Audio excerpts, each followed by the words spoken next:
परिवारवाद वाली पार्टियां कांग्रेस है, उनके सहयोगी हैं, वो पार्टियां केवल परिवार तक सीमित रहती है। वो किसान नहीं है, वो माफिया है।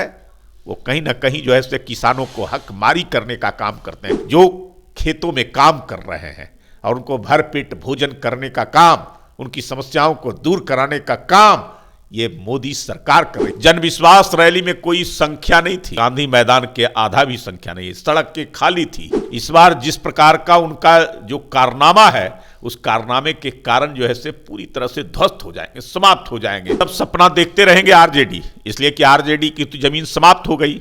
यहां सब लोग एक साथ खड़े हैं मोदी जी को फिर से प्रधानमंत्री अभूतपूर्व तरीके से बनाने के लिए। नमस्कार दोस्तों, आप देख रहे हैं DTW 24 न्यूज और मैं हूं आपके साथ दिव्या पांडे। इस वक्त हम मौजूद है बीजेपी कार्यालय में। हमारे साथ बात करने के लिए प्रेम रंजन पटेल, हम इनसे ही बात करेंगे कि एक तरफ इंडिया महागठबंधन में परिवारवाद को लेकर काफी चर्चा बना हुआ है और वहीं दूसरी तरफ एनडीए में भी गठबंधन परिवार से परिवारवाद पर काफी चर्चा बनी हुई है। क्या कहिएगा इस पे आप? हमारे यहाँ कहाँ कोई परिवारवाद है। परिवारवाद वाली पार्टियां कांग्रेस है, उनके सहयोगी हैं। वो पार्टियां केवल परिवार तक सीमित रहती है, परिवार से ऊपर उठती ही नहीं है। जब भी सत्ता मिलता है तो वो केवल अपने परिवारों को स्थापित करने में, बेटे बेटी पति पत्नी, यही सब तो होता है। मोदी का परिवार है नहीं। एक तरफ जो है से जिस प्रकार से ओछी टिप्पणियां लालू यादव ने प्रधानमंत्री के ऊपर गांधी मैदान में जन विश्वास रैली में किया, तो इसका खामियाजा उनको भुगतना पड़ेगा। और मोदी का परिवार तो पूरा देश है, उनका परिवार तो केवल अपना परिवार है। किसानों की आमदनी को दुगने बढ़ाने का संकल्प हमारे प्रधानमंत्री ने बोल लिया है और एक एक किसानों की समस्याओं को दूर करने का काम किया है। हर खेत को पानी, हर खेत को जो है सिंचाई की सुविधा, उत्तम प्रकार का बीज, खेती के लिए जो है जो उपकरण होते हैं, वो तमाम कर रहे हैं हमारे मोदी किसानों के लिए। लेकिन कुछ लोग हैं जो दूसरे दलों से साजिश रच कर करके मोदी के खिलाफ साजिश करने का काम कर रहे हैं, कटघरे में खड़े करने की कोशिश कर रहे हैं। वो किसान नहीं है, वो माफिया है। वो कहीं ना कहीं जो है से किसानों को हकमारी करने का काम करते हैं, जबरदस्ती सरकार से अपनी मांगों को अपने फायदे के लिए मंगवाने का काम करते हैं। किसानों के हित के लिए वो काम नहीं करते हैं, किसान के नाम पर जो है से माफियागिरी करते हैं। वही लोग हैं।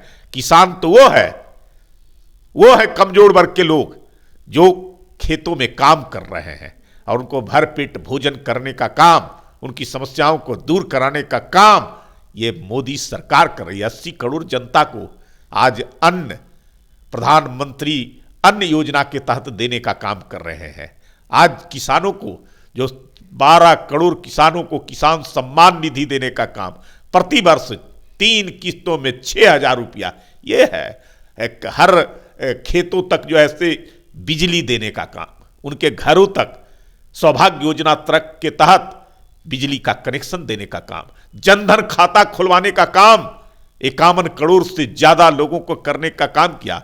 महिलाओं को उज्ज्वला योजना के तहत गैस कनेक्शन 12 करोड़, हर घर में स्वच्छता योजना के तहत शौचालय बनाने का काम, ये सब तो प्रधानमंत्री मोदी कर रहे हैं। तो वो हैं लाभ लेने वाले जिनको मिल रहा है। ये लोग जो है से बिचौलिया हैं, माफिया हैं, जो किसानों के नाम पर उनकी हकमारी कर रहे हैं और उनके नाम पर जो है से आंदोलन कर रहे हैं। कह रहे हैं कि जन विश्वास रैली से जिस तरह से हमारे भीड़ को देखे लोग लाखों की संख्या में, उस तरह से मोदी जी डर गए हैं। कई बार वो बिहार भी आ गए और दौरे पे आ रहे हैं और सौगात देने के लिए, फिर से जुमलेबाजी विफल हो गया। जन विश्वास रैली में कोई संख्या नहीं थी।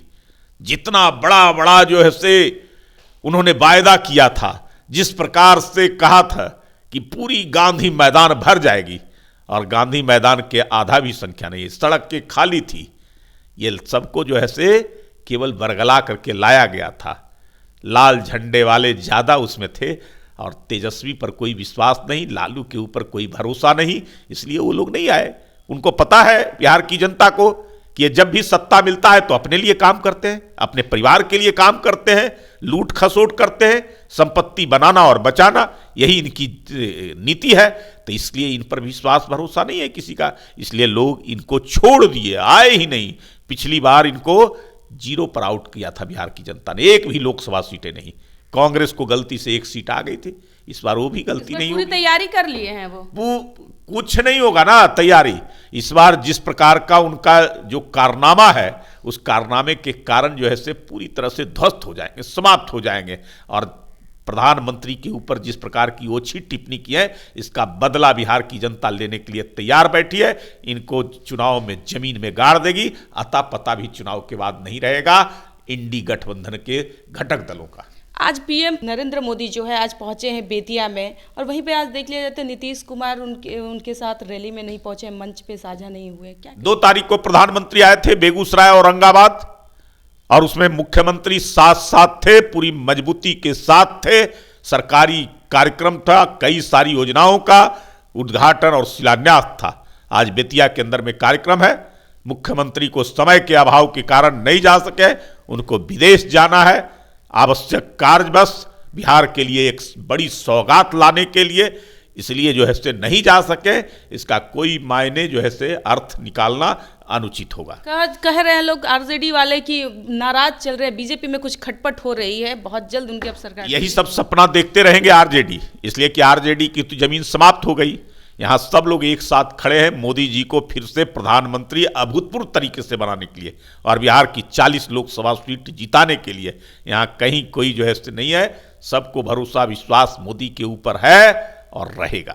कल सर शाम में कोर कमेटी की बैठक चल रही थी। जब बैठक खत्म हुई तो सारे नेता लोग बाहर निकले। जब पत्रकारों से सवाल पूछा तो वो जवाब नहीं दे रहे थे। अबे चुनाव समिति की बैठक थी। हम जो 17 सीटें जीते हुए हैं, जिस पर चर्चा किए और उस पर उम्मीदवारों को लेकर करके भी चर्चा हुई। एक पैनल तैयार करना था, तो इसलिए जो है से अब उस पर किसी को बोलना अभी अनुचित नहीं है। वो पैनल दिल्ली जाएगा, केंद्रीय चुनाव समिति फैसला करेगा, इसलिए कोई जो है से नहीं बोले। उस पर क्या बोल सकते हैं? जब तक फैसला नहीं होगा तब तक कोई कुछ बोल नहीं सकता। उम्मीदवार भी है क्या? यह सब जो है से केंद्रीय नेतृत्व तय करेगा। केंद्रीय चुनाव समिति होती है, प्रक्रिया हमारे यहाँ है।